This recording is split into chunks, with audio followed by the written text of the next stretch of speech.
lot of people think that we are doing very sexy stuff like, oh, exoskeleton, oh, futuristic, humanoid, But, once they look at the volume and the sales that we have, they say, okay, well, AI is more interesting. They get billions of dollars in investment. Hi. Welcome, everyone, to episode 17 of the Exoskeletons and Wearable Robotics podcast.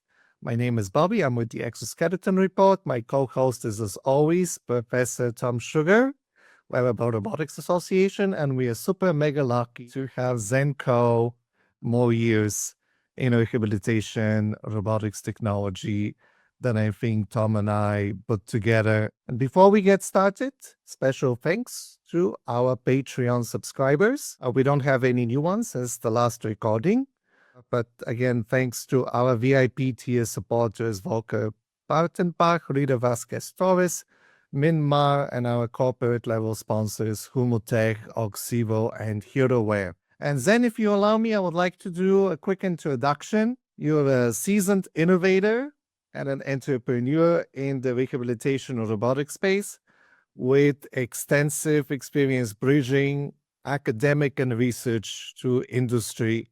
Currently with IISART and with MotusAcademy, both strong leaders in the exoskeletons and rehabilitation robotics. Zen has worked previously both with Kukoma and Warrior Intelligence, has 20 years of experience of translating AI and robotics technology into practical rehabilitation solutions. And we are really happy to have you. Thanks, Bobby. Where should we start? Tell us more about MotusAcademy. I think not too many people still know about it and your efforts there. Right. Yeah. Great to be here. So, Bobby, Tom. So, I started off as a researcher and then working on technology for people with disabilities using sensor-based technologies and robotics technologies. And subsequently, I got a chance to spin off a company. And then I realized the impact we can make producing technologies that actually can change lives. But along the way, we realized that it is really challenging to actually, becoming sustainable in running this kind of startup because we are pretty much very early, 20 over years ago. So a lot of people don't understand what we are doing. When I tell them that I'm doing AT, I'm doing Rehab robotics, they say, so what's that? So I say that's assistive technology that people use to bridge the digital divide to help them walk and do rehab so that they can improve their functional capabilities. So I said, okay, sounds interesting, but yeah, it sounds very futuristic. But now everybody knows about it. So back then we realized that it's very important for us to do two things, right? Educating the market and creating a market when there's no market. So MotusAcademy was created with this purpose as well, to actually share the knowledge so that more people know what we are doing and then hopefully achieve a few things, inviting various stakeholder groups that are very important for our industry to know about us, to get involved.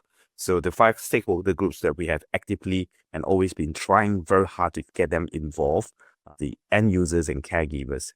In our industry, in healthcare for rehab, right, the end users, a lot of time, they are chronic cases, they need to use technology for a very long term. And the caregivers along the pathway start to educate themselves online or through, long-term caregiving.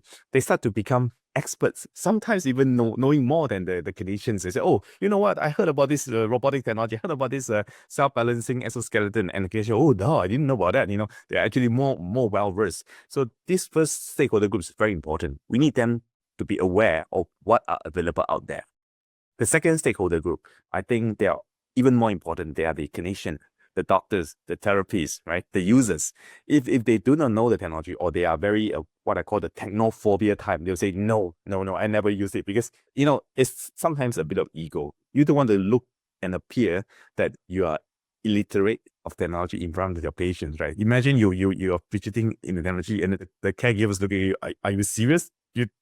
You know how to operate that thing? So they need to be confident and comfortable with the technology. So this second stakeholder group, so we need to involve them early, get their feedback to build the right technology, train them, educate them, and get them, get a buy-in and commitment to use this technology so that we can make positive clinical outcome and creating good results. And of course, when we build technologies as engineers, Tom, right? Their feedback is very important right from the start so that we don't overbuild or underbuild the technology. The third group, I think they are important as well. They are the engineers, they're the researchers, they're the professors, right? So if Tom say, no, I'm not going to work on technology in rehab, then there's one research missing, there's one innovation missing potentially, right? So we want to involve as many researchers, as many scientists and engineers as possible to help us continuously push the frontier of science and technologies in the field of rehabilitation and healthcare. So we need to let them know that this is an exciting field, this is the field that has a long-term future and make a huge difference for the humankind. And the fourth group obviously are people like myself, entrepreneurs, people in the industry, hoping that we will start more companies, invest in more companies, and to actually commercialize and productize this kind of innovation and technologies. Because end of the day, university research, they are prototypes. Somebody got to maintain and manufacture and ensure the quality and safety, be responsible and for these technologies. Unfortunately, because we are not the very sexy field. A lot of people think that we are doing very sexy stuff like, oh, exoskeleton, oh, futuristic, humanoid, But, once they look at the volume and the sales that we have, they say, okay, well, AI is more interesting. They get billions of dollars in investment. And, you rehab robotics, exoskeleton, it's a challenging field. It's an important field. But, we still need startup and industry entrepreneurs to still having the passion to work on this. Myself, I have been in this field, as I told you earlier on before this podcast, Bobby, more than 20 to 25 years, right? And the last group, I think they are important, will be the policymakers, right? The policymakers. So they could be the CEO or the CFO of a hospital. They could be the minister of the Ministry of Health. They could be the maybe even insurance, policymakers. So they are important because if the policy say that, okay, there's no reimbursement for robotics and exoskeleton being used in rehab, or there's no budget to buy this device in the hospital, the companies will be screwed, right? Pardon my language. And then, the clinicians and the caregivers will not have technology to use. And the engineers will say that there's no future in doing research in this. I cannot get any grant. So this whole industry will, in a way, go into a vicious and downward spiral. So I think MotusAcademy is working very hard with other associations. I think we have the common kind of goals to let people know what we are doing, inviting like-minded people and passionate people to join us so that, we can continue to push this industry, this profession forward. Yeah, it's very important. How do you get that flywheel going? You had those 5 groups and, obviously you're working with IISART, the MotusAcademy. Bobby and I did some stuff, with Wearcon. We're going to do Wearcon Europe again. And the Wearcon Europe is going really well, I think, that flywheel is moving. But what do you think about how do we keep that moving? As you mentioned, it's a smaller industry, so it's hard, it's not AI. It's not, even in a previous podcast, we talked about VR and AR. I went to a VR AR conference and I think the flywheel is moving, but how do you think we can get, the rehab robotics moving faster? What do you think? The funny thing is, Tom, when I left the National University of Singapore, I was back then working as a research fellow, right? And my mentor told me, Zen, are you crazy? This is career suicide. If you stay in a university, finish your PhD, you'll be Tom. You become a respected professor. And now I'm on the dark side. I'm an entrepreneur working in a field that I have to explain many times to people what I'm doing. It is difficult even till now, but it's much better 20 years ago. So first thing first, we cannot do it alone. That's why our association like Wearable, like IISART and Motus, our event, our podcast, our exhibitions, the conferences, these are important platforms that will bring people who are already in the field together to share knowledge, to actually, look at what we are doing once or twice a year so that we can motivate each other and, build on each other's strength. And also we need to reach out to even more people to encourage them to work with us. Yourself, you have a lot of students, your students, hopefully some of them stay in the field, etc. So yeah, I don't have an answer for that. I guess more importantly, we have to continuously, every one of us matters, right? We have to keep pushing and move things forward. So previously I was with a Chinese company back in Shanghai, and it was a very small company when I first started. And then eventually we grew the company, eventually getting like, SoftBank, Saudi Aramco investing in us, people got really surprised. They go, oh my God, we do get investment in our field, from various VCs and invest private equity, etc.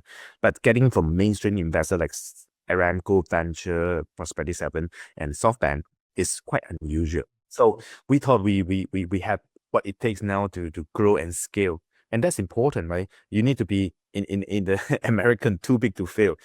If you have certain size, you can make a difference, right? Because the reality check is the young people look at, if they want to join a company to contribute their time and investing, they put their knowledge into this career, they need to see that there's a long-term future for them. So typically they look at companies that have a future, right? Not the small startup that anytime can just close down, right? So if we can build a strong professional companies, then we can attract young talents, and with young innovators, engineers, and clinicians joining us, perhaps one day we reach a point, the turning point, and attract the right investment, or maybe even find the right business model. I feel that we are now at a juncture that is in a very awkward situation. Everybody is telling me that, Zen, you know what? You're in a very exciting field. Elderly care, people with disability. This is huge industry. People need the technology. It's a must-have. But still very much now, exoskeleton in rehab, home-based mobility guide, it is like good to have. It's still expensive. It's still tedious. It's still not so friendly. So people are excited, but not people are picking up the tab. So the companies are also kind of, I wouldn't say struggling, but they are having a hard time. But I look at this as a very interesting juncture that we are at. I like to use these examples a lot. I think about Steve Jobs. He's not around anymore. But I think he did something very interesting when he introduced the smartphone. When he introduced the first iPhone, he said that, guys, you need an iPhone with a camera, with intelligence, touchscreen, everything. Frankly, he did not invent anything, right? The phone was, all the components are out there. People are doing something with it, but they're just not so easy to use, right? But he somehow put it together and integrated so nicely the Apple way, and it's so smooth, and created a kind of like a habit, right? So the lifestyle get changed. People start to use some kind of smartphone, intelligent phone now. I mean, look at it. Almost every one of us has some kind of intelligent phone, regardless what brand you're using now. It created an industry. So I think in the rehab robotics and rehab exoskeleton industry, we're just waiting for that moment, the moment where all this existing technology, the sensors, the happy feedback, the control, and, the material science, etc., reach a point that is so easy and so smooth that people want to wear it like a garment. Just wear it, and it's easy to wear. It can help me walk. It can support me. Maybe it can be a sport device to help me climb the Alps. It can be like, a prevention, or maybe a brace that can prevent further injury, or can be for people with permanent, functional loss, using it as a wheelchair replacement, stand up wheelchair-like devices. I don't know. I think we just waiting for that moment. It's like the ChatGPT moment. Yeah. So I to answer a long answer to your short question is that I don't know how we can push it any further. I just know that all of us are doing our best. Perhaps the technology has not reached that moment yet. Yeah. Yeah, it's interesting that it's interesting that you bring that up, because I was on the wrong side of history with smartphones. I bought the Nokia N95 because the hardware, it had Carl Zeiss lens, 5 times better than what the iPhone one had. It had an integrated flash. It had stereo speakers. Stereo speakers did not come available on the iPhone for many years later. Replaceable memory that can be upgraded into the gigabytes. Full GPS, full tilt sense. Mechanically, it was miles better than the iPhone. But usability, none. You had your old controls, old-fashioned controls with a little joystick, and on top of that, they tried to make one software platform control every single Nokia phone. So you didn't have that dedicated software which works to control the iPhone and the iPhone only. So if you try to develop an app for that first generation of smartphones, you couldn't. You had to always think about, oh, this needs to be compatible with everything. So it's very interesting to me that having lived through that tug of war with which smartphone company will come on top, that you're bringing some of these like well-known concepts and ideas. So you mentioned that MotusAcademy is working with other organizations. Can you talk about that a little bit? Yeah, definitely. We are definitely very proud partners of Verakon, and we are also a partner of IISART. So we have recently signed an MOU with a Japanese company in Osaka. So we basically work with a few major groups like, fellow associations and societies in our field, and other societies that maybe not directly in our field, but they will be maybe complementing our work in the rehabilitation and healthcare science. We also work with companies, if they have good concept that we can promote and collaborate, we will bring them on board, maybe joint publications, white papers, industry papers, or even do webinar, and maybe follow your lead. We will do some podcasts in the future. Yeah. So perhaps this is something that we can explore after this talk as well. Join forces and then maybe have a team focusing on healthcare and rehabilitation elderly care as well. Yeah, and also reach out to policymakers like, local governments in our region. I'm based in Singapore. So in Southeast Asia, we reach out to some of the, public institutions, working with them to share knowledge. Sometimes with IHL, Institute of Higher Learnings, we organize visits, talks, hands-on sessions, bringing them to companies to experience exoskeletons, robotics technologies, and various kind of healthcare technologies like, like FES, etc., VR, so that they get exposed to this technology when they are still doing their studies.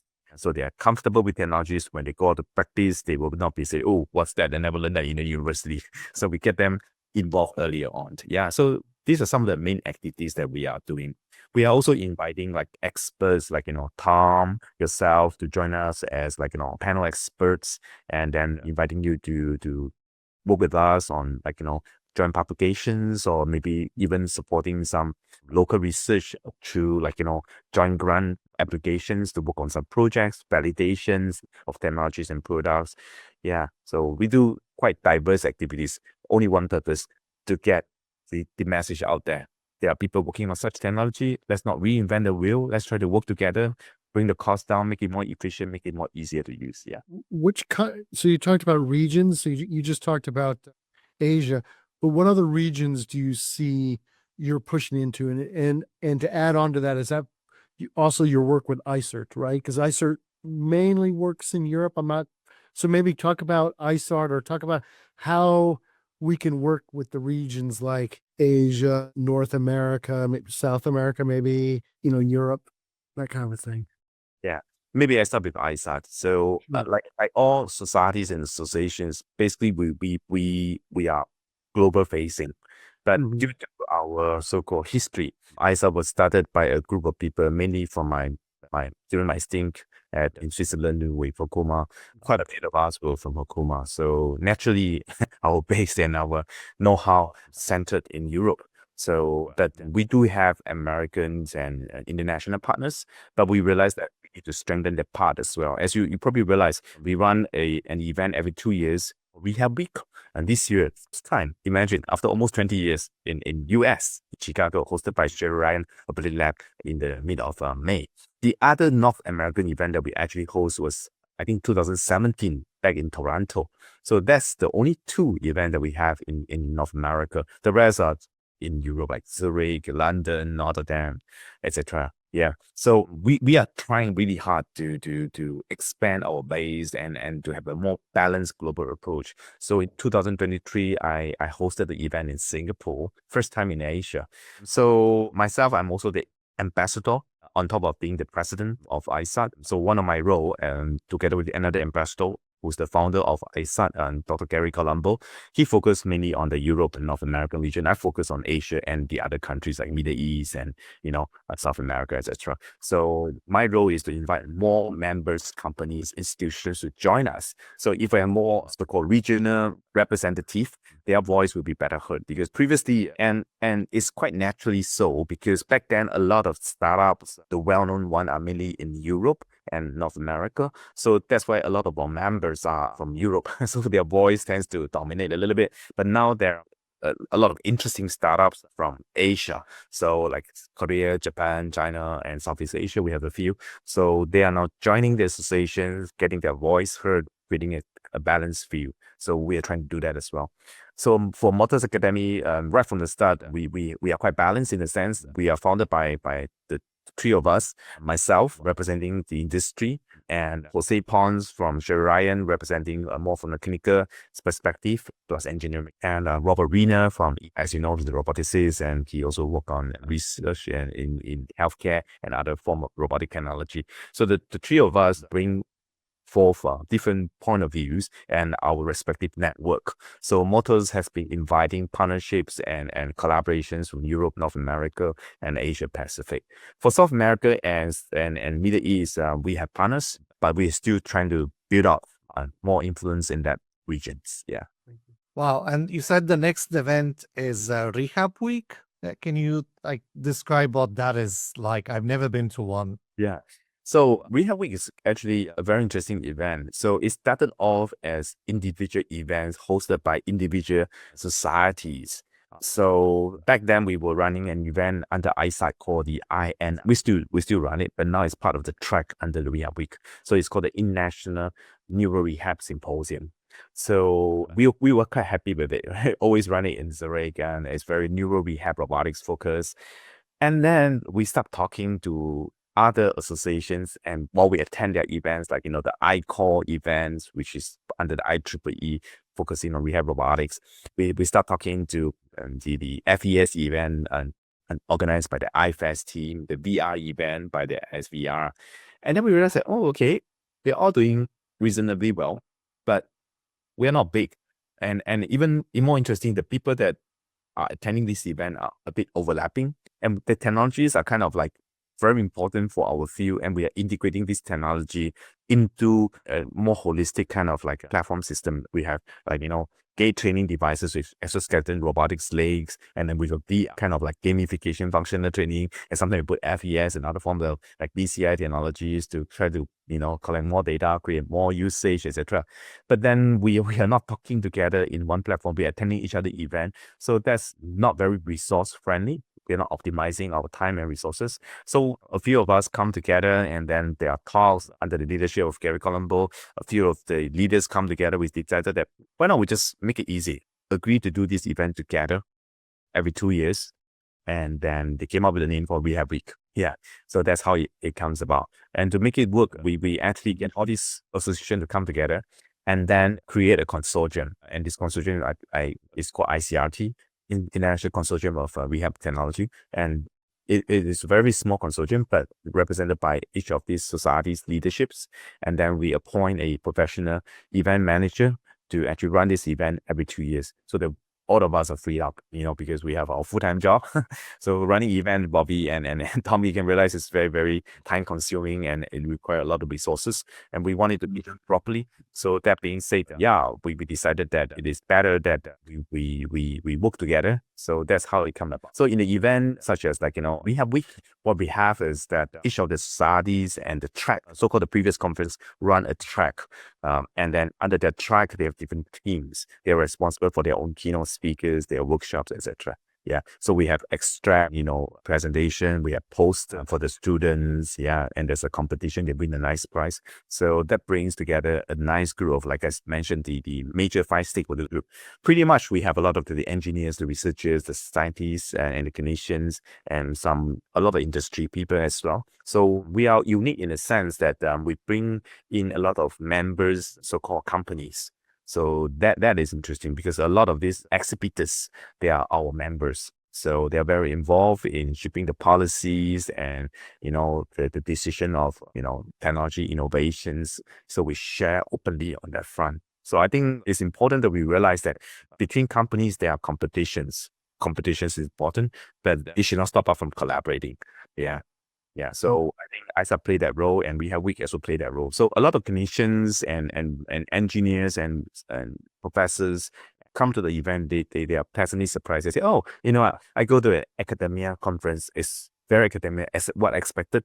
I go to a clinician conference. It's very clinical application. I learn a lot of clinical research and stuff. Yeah, but I never come to the event, and I met everyone." So it's like, they find out, oh, I meet the clinicians, I meet the engineers, I also meet the industry people, and we can come together into something. Yeah. So a lot of very interesting thoughts and initiatives are being, so-called nurtured in these events. Yeah. Like for the clinicians, sometimes we never did this, but people asked us at one point, you can get like those continuing educational credits. So do you do like the CEUs for the clinicians, and then the companies can maybe have an exhibition hall? Yeah. You do that as well? Yes. Yes. This year particularly, we work with like ACRM and RESNA. They are North American-based societies. So every year when we move to a different region, right, the regional associations, like, for this year in US, right, it will be RESNA and ACRM. So the leadership over there will make a decision to join us as guest societies. Yeah. So the guest societies will be responsible to make sure that they meet the local needs, such as, providing CEUs for the participants to attract local delegates. Typically, when we move to a new region, right, we will have to ensure that the local participation is so-called, catered for. Yeah. So international delegates coming over from Europe and Asia is costly and time consuming. Typically, we will lose some of them, right? So the local domestic delegates are very important. This year is one of the strongest showing ever. So with the support of some of the guest societies like ACIM and RESNA, we are attracting a very interesting group, particularly also for the assistive technology groups as well. Yeah. So they And so offer. how many people do you think approximately, how many people you're hoping to be there? 400 or 500 or 1,500 to 2,000? Just just trying to get a feel. At the last organizing meeting that I was chairing, I was offered the numbers. I think we already exceeded 1,500. Yeah. Wow. And No, it's No, that's really, because we had in about 2019, we had about 350 people at the WearCon US. But yeah, but it's exciting because I'm an IEEE member. So the I-Core, I know of ACRM because they're a very good website, and then ACRM has a lot of medical exoskeletons there, and so Bobby is showing some of that off. And so, wow, that's pretty impressive to have RESNA, ACRM, IEEE, IISART, MotusAcademy. I know, probably missing one or two I've things. heard ICB, quite a few. Yeah. Wow, that's impressive. Okay. Yeah. So like what you mentioned, so the idea is that, as a roboticist, if I want to collaborate with someone working on VR, I look around, there's, oh, someone there, if I want to work with someone on FES, look at, oh, there's a whole society of experts down there. Yeah. So I want to work with people working in assistive technology and understand how we can apply the technology for people with, mobility issues. I look in front of me, there's a RESNA team. So yeah, so I think this is the beauty of Rehab Week, bringing diverse group together, but still all related in some ways. Yeah. And that's going to be in Chicago in May 2025, something like that. Actually, is that I think it's on the mid of May. I think 12th May, if I remember correctly. Yeah, it's the 12th of May. Maybe we can even try to share. I don't know if we've never been able to record that when it's on a separate screen, but we can try at a minimum to overlay it. In there to share something, maybe do a workshop or sharing, maybe have a small booth to give away some brochures, because there will be local international delegates. Yeah, I think it will be a nice platform that we join forces. So this is May 12 through 16, 2025 in Chicago. Wonderful. And all the organizations that we mentioned, I-Core, IFES, ISART, ISPR, ACRM, MotusAcademy, Mint, and RESNA. I'm so happy that you are able to get this collaboration. I really think that is the way to go, because individually, separately, it's an exciting technology, but I think it's difficult to penetrate through the noise, the everyday noise that is the news cycle. And to this day, like, I'm in Silicon Valley, which is the investment capital in the world. And every time I talk to people, they really have no idea what exoskeleton technology is, let alone get them excited about it. Bobby, if I may build on your earlier, comment about your experience with the Nokia phone. So you were using the Nokia N95, right? And I was using Motorola Razr. Think about it. That was the coolest thing ever, the thinnest phone. I was so proud of it when everybody is using the other phone. But I start to think back, why is it that Steve Jobs can make all of us switch to a smartphone? I think the technology, as we earlier mentioned, comes together, matured. There are other companies trying to do that, putting together, even better technologies, but it didn't take off. Sometimes it's not the best technology that wins. Sometimes we forgot one very important thing, the user experience. And Steve Jobs is really good in that. He makes sure that you have such a good experience with it. There are some shortcomings, but you can basically just ignore it. And it create an ecosystem. And that's important. That ecosystem, the Apple ecosystem, you have an iPhone, a MacBook, a iPad, what have we, right? You don't need to spend hours to write your source code to link your iPad to your airport. If you do that, you just throw it out the window, right? But we are doing that now with exoskeleton technology in Rehab. You give to the clinician, you have to train them. You have to train them at least half an hour. Previously, my company in Switzerland, our first gate training exoskeleton, we had to train them for 2 full days before they are certified basic users. And 6 months later, coming back and recertify them as advanced users. And only each time 6 people. Tom, Bobby, think about it. If you go to an Apple shop, you buy an iPhone, you open up the box, they say, thank you for, being the owner of the new iPhone. Now you have the right to come for a 2 days training before you can switch on this device. I think the first thing you just throw it out the window, right? You open up the box, you press the power on. Within 10 seconds, you figure out roughly how to use the phone. For any other brands as well. If you need to spend more time than that, I don't think you want to use it. The technology itself is important, but the integration of the technology and create this ecosystem so that on this ecosystem, you can add on more things, a mouse, earphone, a monitor, what have we, and depending on your needs.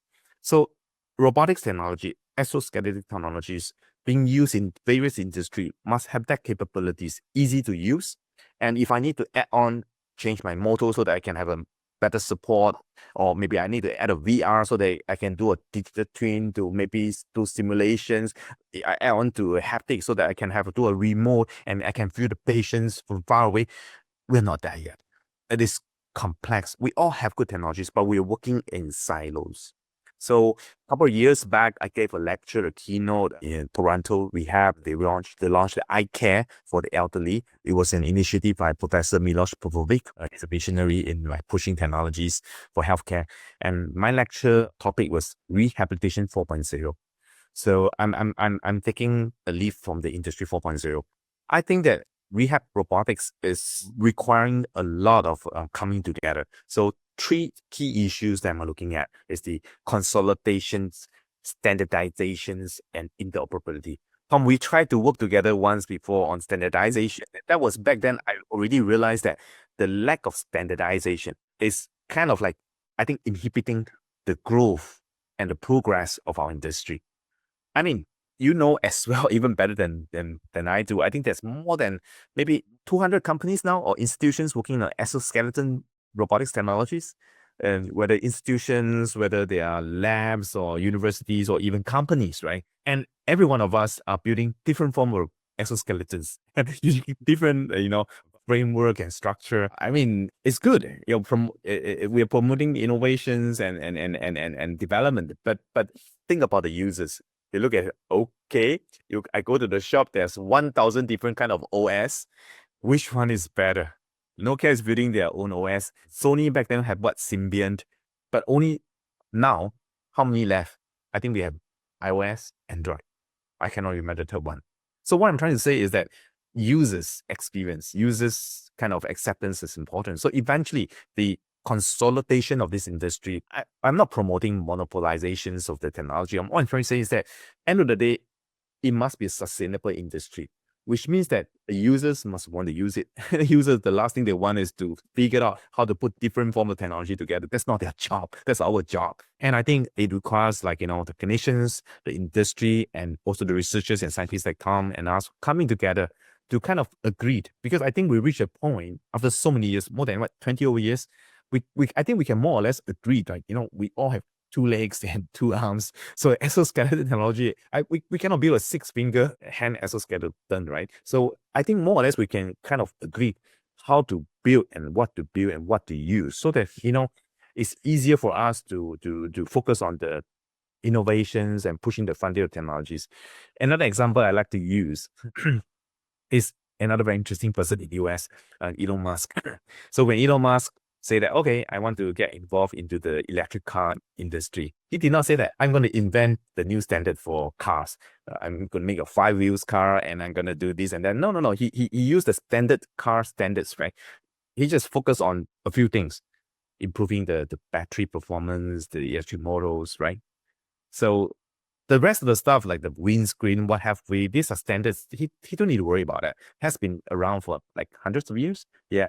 So what I'm trying to say that if we eventually reach the car industry kind of like standardizations, right, then all the roboticists, the exoskeleton developers, the whatever robotic developers for healthcare, for different industry, just okay, this is like IEEE ROS, right? Yeah.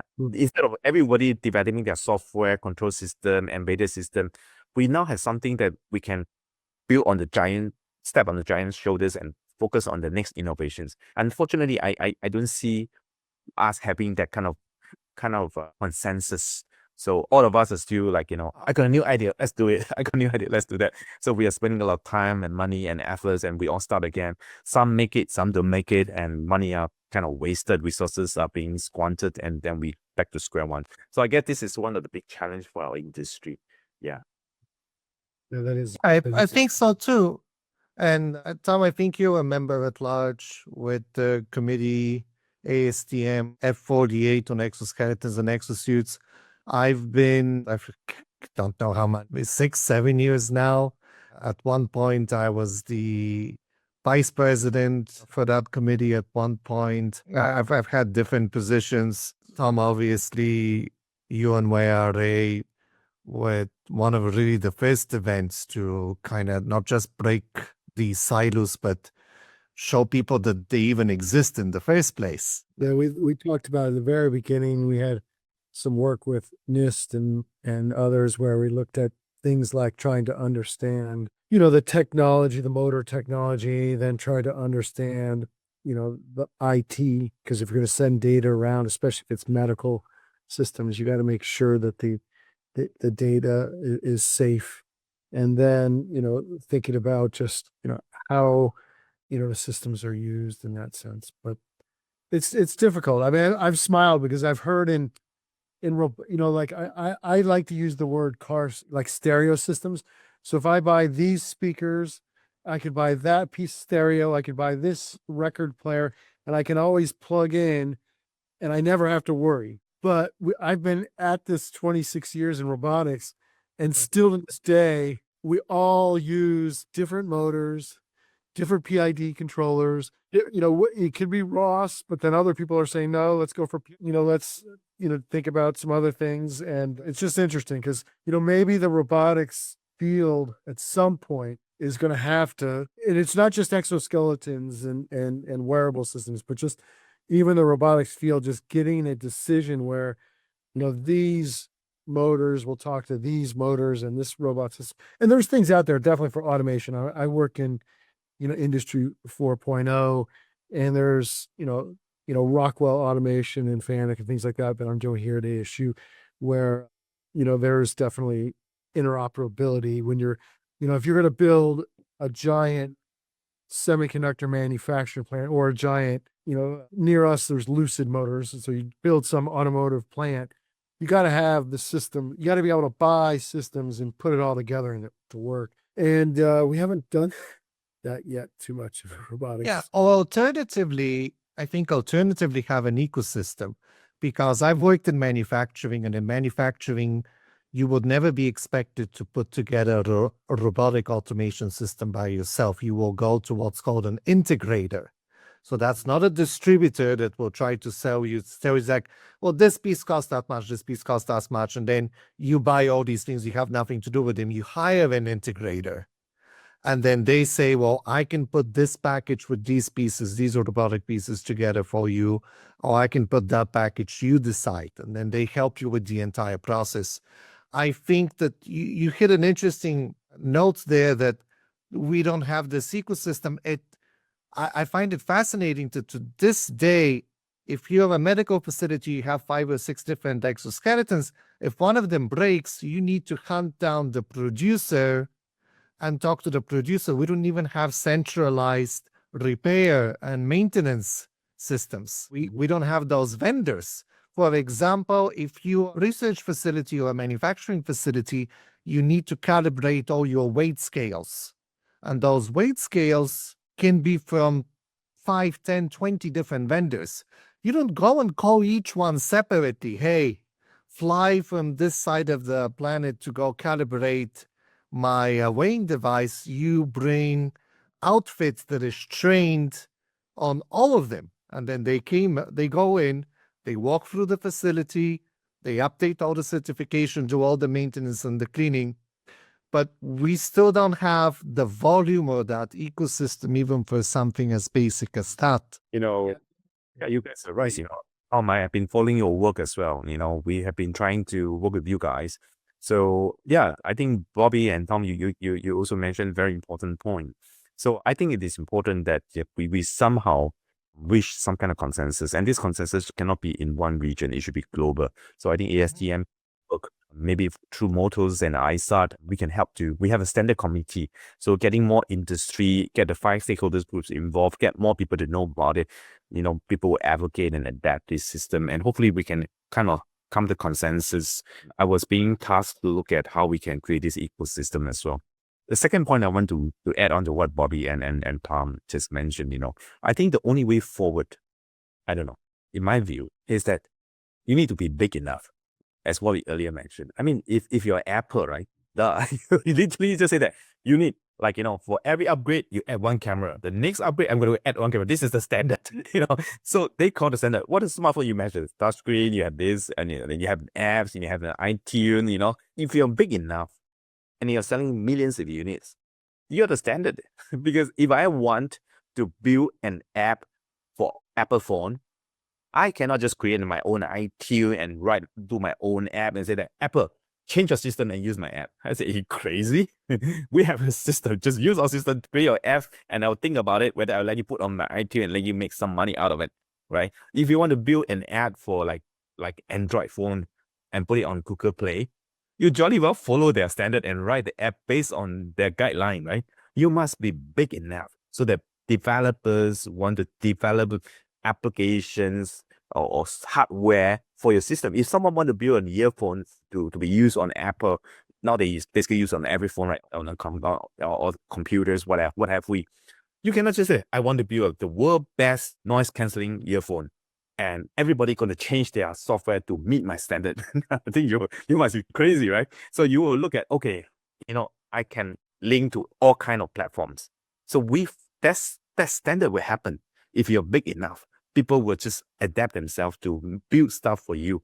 And users, the users don't go to Apple and say that, okay, I hate the phone, the button is on the right side, I'm a left-hander, you got to build on the other side. I say, we build millions of phones all on that side, you use it on that side. And, if ever add something, it's very difficult. There's user groups and stuff, they take feedback. Yeah, enough people make noise, maybe they will make some changes, right? But more or less, they are developers, they are designers, talk to people, collect the surveys, and create that phone. And pretty much that is that. And if it's really good, other companies have said, oh, that's selling well, I would just copy, right? They start to follow the standard. And that's why when Elon Musk do e-car, people say this crazy. It has been around for like years. It was just not taking off, right? He make it sexy and people started using e-cars, and more companies are building it. The Chinese are building like crazy, and now e-cars are catching on. Tom, as well as I do, right? That's nothing new. You just make it like nice, right? And a smartphone is nothing new, but now everybody have that because they're big enough, there are a lot of people using it. I think installation base is important. Once you have large enough installation base, more or less the standard just come into play. Yeah. Yeah, another example that I've seen here in Silicon Valley is being able to explain the business case. So what happened in the semiconductor industry is that you obviously can't have people handling the wafer chips when you're making computers. You need to have a robotic device that's in a sealed clean room. So all the companies used to get charged really high prices for completely custom, unique solutions. So they came together and they said, hey, we're getting charged so much money. Let's make a standard. From now on, a wafer will be this diameter. It will go in this type of system. All the steps are going to be standardized. So now we have competition between our suppliers for wafer handling equipment for clean rooms. And we can mix and match components. So by them getting together, they lowered their overhead cost for manufacturing. They had a business incentive. And that is something that I think is a problem point with exoskeleton technology and rehabilitation technology in general, which is explaining the return on investment. Like, what's in it for you? What are we doing this for technology's sake? What's the benefit? Bobby, you literally hit a very important point. A lot of investors that I talk to, they don't understand what we are doing. They got in, they say, oh, exoskeleton, very sexy, let's do it. So then you have Rewalk, now Live Ward listed, we got Cyberdyne, we got Exobionics. But then when they didn't get the sales that they want, the expectation, and it dropped. And when that drop happens, they immediately, all the investors say, oh, this is not going to work. Everyone starts to pull back. Their reaction is very drastic because they are not roboticists like Tom, right? So they don't understand that it takes time to make a technology work, and it's not just that it's not lottery, right? You invest and they go in stock market, but they're investors. They don't understand. They just want to have a quick bucks, They're not in it like Tom, like 30, 40 years, So what I'm trying to say is, first, the 5 stakeholders, we had to let them understand this is a very important industry. I mean, let's look at it. We are building technologies, particularly in my field, right, for healthcare. We are geriatric elderly care. The whole world is aging, we're crying out loud. So we need the technology. There's no guessing. We need the technology. There is a $1 trillion market out there, but who's going to take it, right? I think everybody agree with me on that, right? Then with this technology, we expand into what, neuro rehab, which is even more challenging because this is acute, subacute phase, right? For neuroplasticity, for, functional training. If you can do that, geriatric care, easy, right? Then we have pediatric care. We have sports rehabs, right? We have orthopedics, right? And home base, the chronic cases, functional mobility issues, and various form of technologies, ICT, what have we? A lot of eye control, BCI, all this combined together, we have a gold mine there. It's just too fragmented. The investors have to see that somebody eventually is going to be the next Steve Jobs for this rehab or healthcare technology, bringing that together. When that ChatGPT moments comes, they will all rush in again. They only rush in when it happens. They will not be the first one to invest in you because they don't want to take the risk. But that's the time we need it. Because why? I remember there's a company called Uber. They came up with a concept.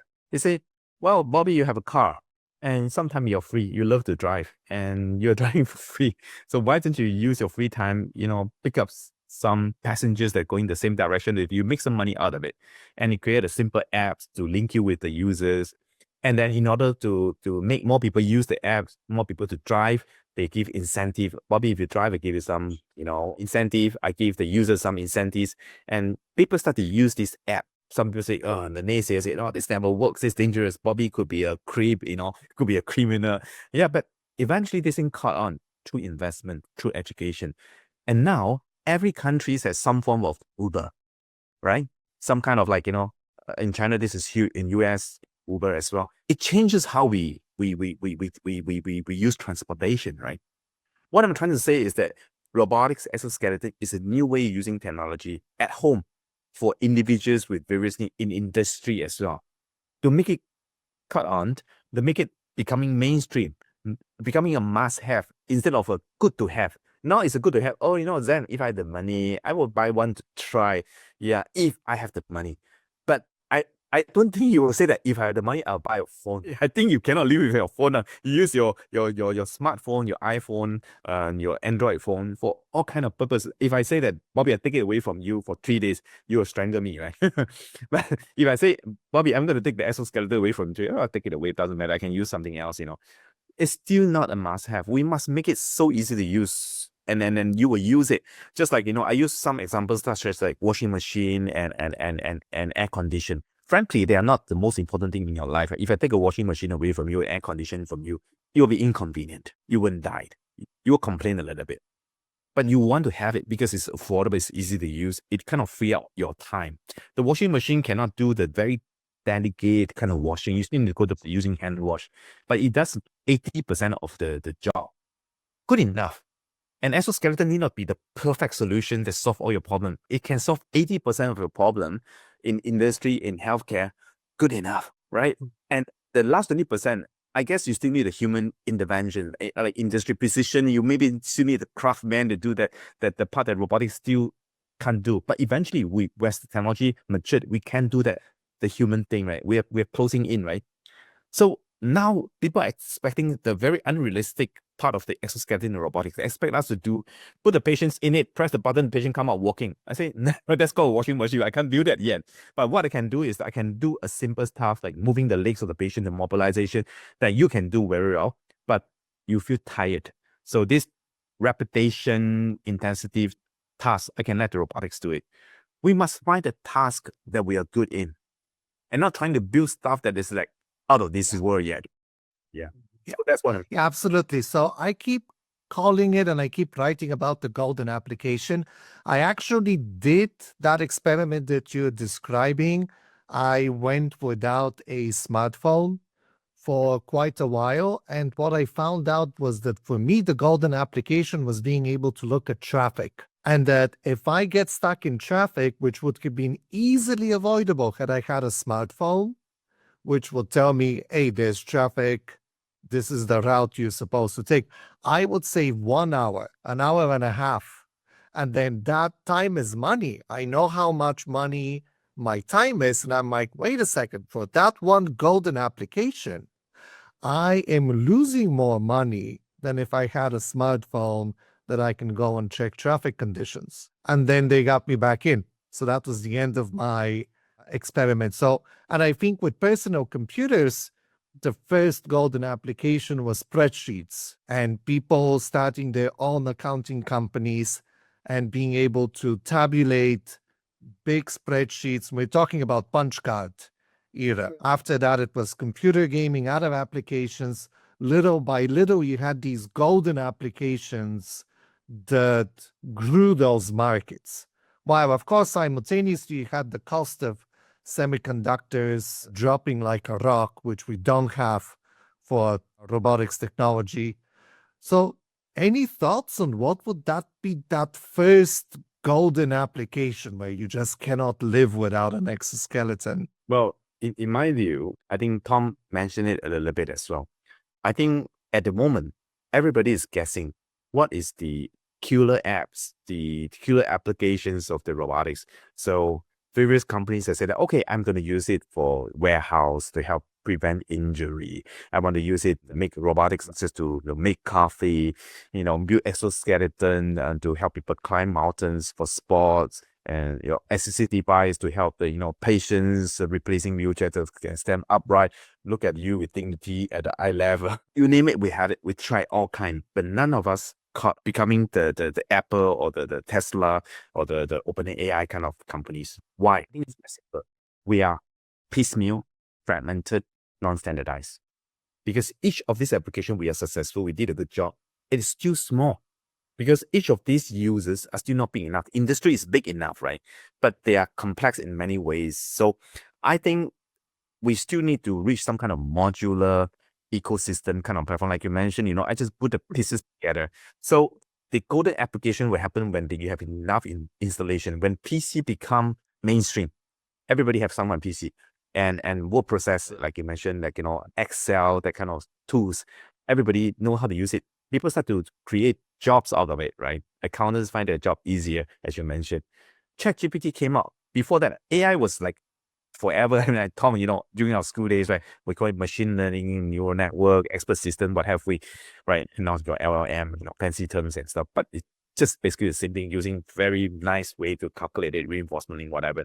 So, but once it got out, suddenly people realize that, wow, I can do so much out of it. I can use it to do so many other things other than just having a chit chat with the ChatGPT, as it was initially kind of like a launch, right? Now people use it for, and people are still thinking of ways to use it to make money, to find killer applications. So what I'm trying to say is that the robotics technology, if we come to terms and put together something that is relatively standardized and modular, then we encourage millions of users to find applications and develop usage out of it. One very good example, I hope I got their name right, is a Chinese company called DJI, right? DJI. They built a drone, right? When they first started, I mean, think about it. Drone. Do you need a drone? Are you kidding me? 10, 20 years ago. It's just a hobbyist thing, right? But those guys came out with a drone that is so good and it's so affordable. People start buying it. And people start thinking, why not I put a camera on it? Some people say, why not I put something to do like spraying of insecticide? So, people start to think about what to do. And this company took on this feedback and add on this thing. And now drones are almost everywhere. The Chinese are using it to do performance. Building stuff on the skies is really impressive. I saw it on the TV, the Chinese Spring Festival. That was, impressive. How far they can come, collaborative robotics and drone. But of course, they use it for military, something that I frown upon. Yeah.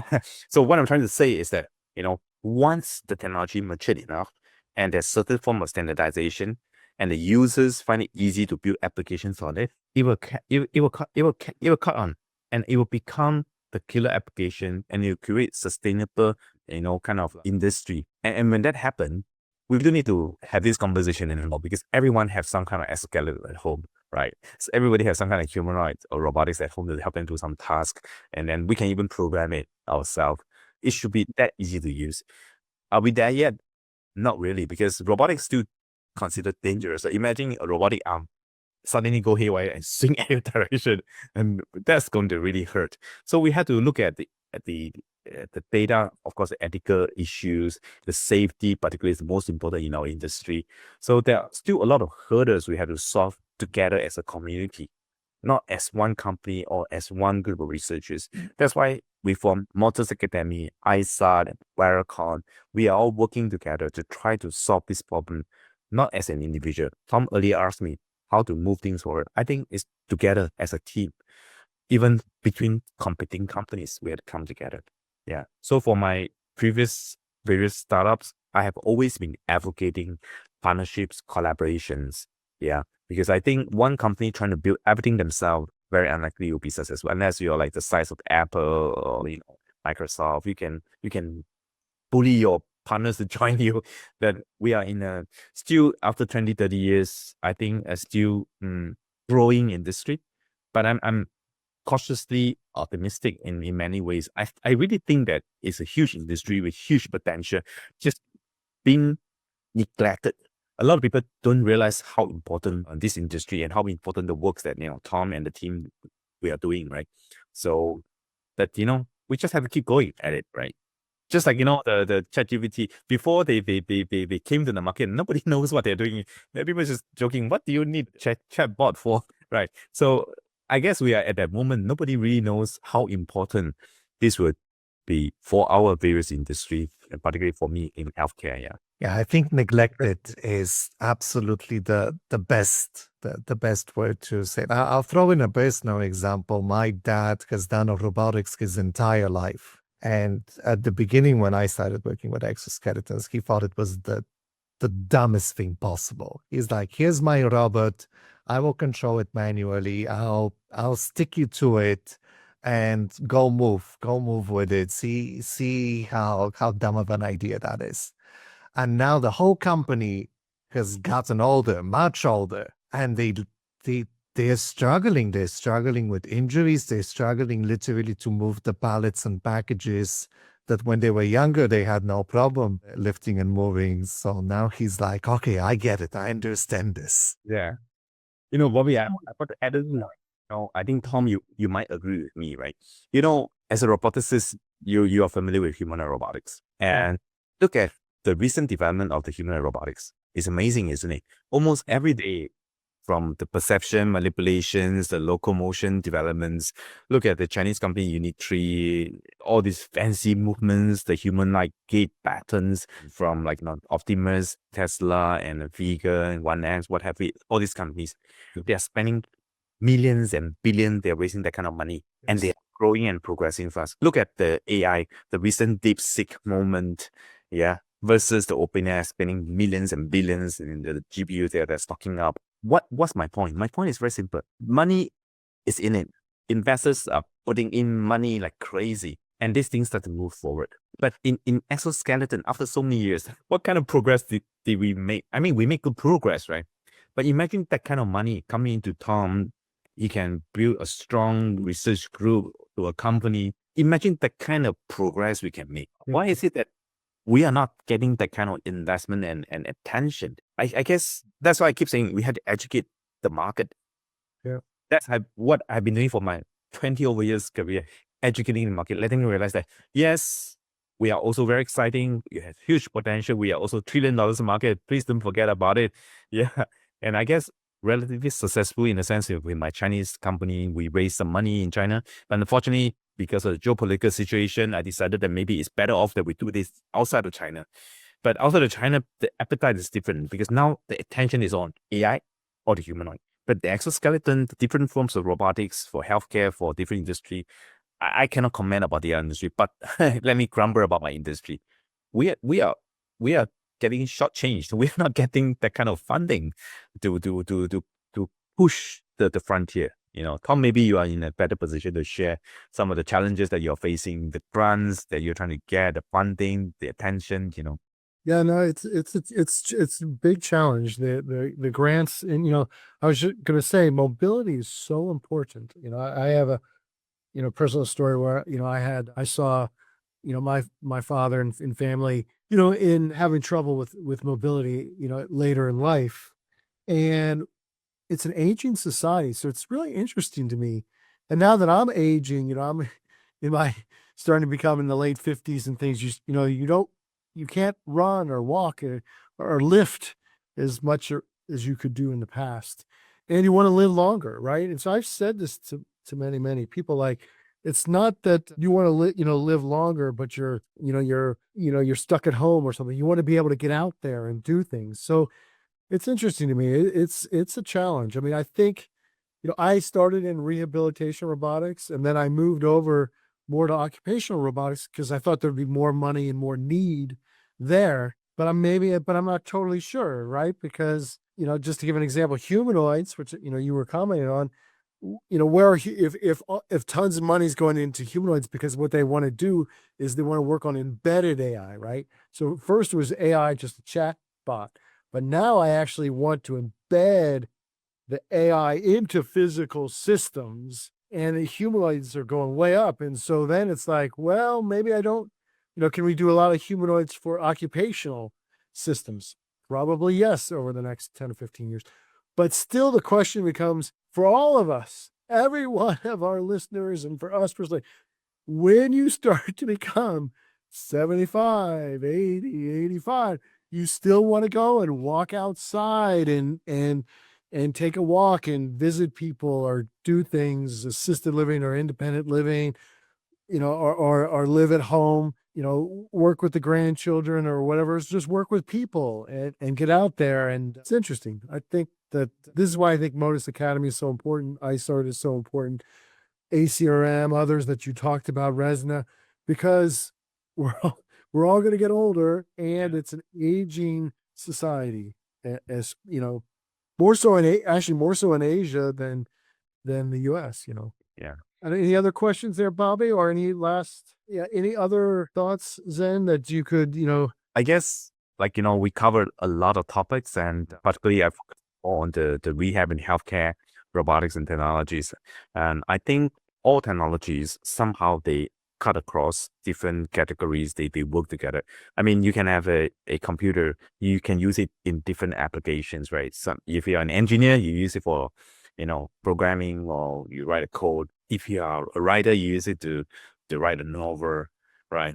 So different people use the same computer for various purposes. It becomes general purpose in some ways. I think robotics at the moment, we are very specialized, and rightfully so, because at the beginning, we are always specialized. But actually underlying it, the core technologies are pretty much the same, right? So once we can successfully embed AI into the robotics, it makes it even easier to use. The cost will come down eventually if we can more or less standardize the main components, right? Because for the computer, basic components are very simple, right? You got a CPU, you got a keyboard, you got a mouse, you got a motherboard, you got a monitor. There you go. So you just find the best or the particular component specification that meet your needs, and then put it together. But I guess that's Tom and my time, right? We put our own computers together. But now you just go to the shop, you pretty much can buy the configuration you want. Maybe the day will come when most of the components, the commonly used components or module are standardized. So once we can standardize, the cost will come down. There's a scale, economy of scale, right? Because you're building like thousands and tens of thousands of the actuators, the haptic sensors, what have we, and then the various, like what Bobby mentioned, integrators, put them together for the specific needs.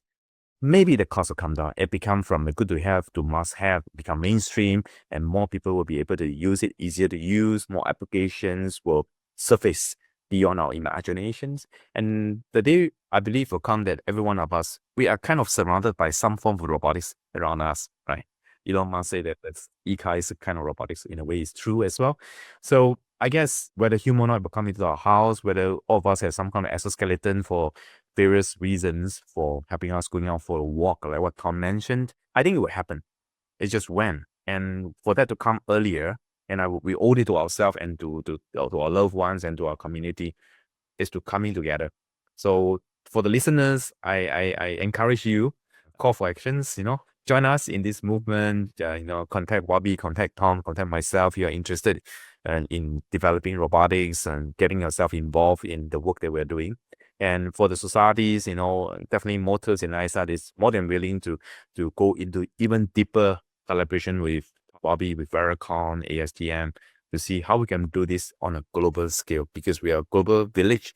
We had to work together. In isolations, we really had to work as a global team for this to happen. So that's my parting shots. Yeah. Thank you for that. And I will add, you don't have to be a robotics engineer. You can be a designer, communications major, dreamer, someone that has aging parents or grandparents and just acutely understands the problem. It's going to take a village here. Let's build a community. Yes. Let's do it. And with that, thank you all for listening. Please support us on Patreon. This episode, more than anyone, has already emphasized why we're doing this podcast and why we're doing all of these communication efforts. We really want to build a better future. This is not technology for the sake of technology. We've seen our grandparents' age. We've seen our parents' age. I myself had to go through major surgery. I was completely immobilized for more than a week. Sooner or later, you will be asking, hey, we had the money and the resources. Why don't we have this already? And with that, thank you for listening. Thank you all. Thank you.